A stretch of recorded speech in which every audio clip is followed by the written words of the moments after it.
सोचो, अगर आज की 1 सेकंड थोड़ी सी भी गलत हो जाए तो जीपीएस गलत जगह दिखा सकता है, इंटरनेट स्लो हो सकता है और सैटेलाइट्स अपनी पोजीशन से भटक सकता है। पर सवाल ये है, ये 1 सेकंड डिसाइड कौन करता है? वॉल क्लॉक, मोबाइल क्लॉक या फिर कोई और चीज़? इसका जवाब है एटॉमिक क्लॉक। टाइम मेजर करना इंसानों के लिए हमेशा से एक चैलेंज रहा है। सबसे पहले सनडायल से टाइम मेजर होता था।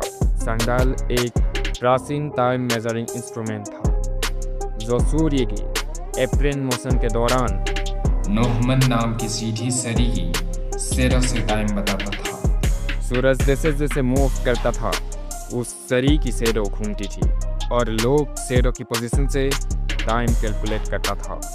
लेकिन प्रॉब्लम ये थी, रात में या फिर आसमान में जब बादल हो तो काम नहीं करता था और एक्यूरेसी भी बहुत लिमिटेड थी।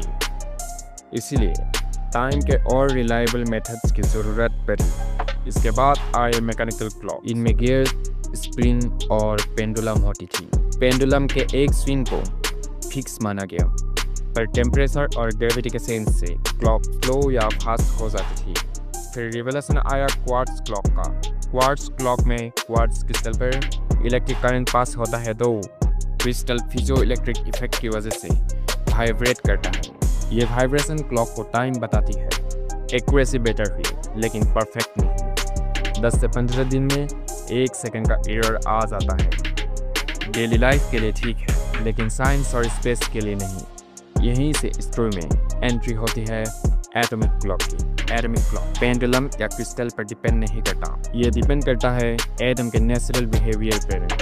मोस्ट एटॉमिक क्लॉक यूज करता है सीजियम 133 एटम। सीजियम एटम की एक यूनिक प्रॉपर्टी होती है, जब उसे माइक्रोवेव रेडिएशन दी जाती है तो उसके इलेक्ट्रॉन्स एक एग्जैक्ट एनर्जी ट्रांजिशन दिखाता है। ये ट्रांजिशन हमेशा एक ही फ्रीक्वेंसी पर होता है जो कभी चेंज नहीं होता है। साइंटिस्ट ने डिसाइड किया 1 सेकेंड सीजियम एटम के 919 करोड़ 26 लाख 31,770 रेडिएशन साइकिल के इक्वल होते हैं। एटॉमिक क्लॉक का 1 सेकेंड का रोल लगभग 1 करोड़ साल में होता है।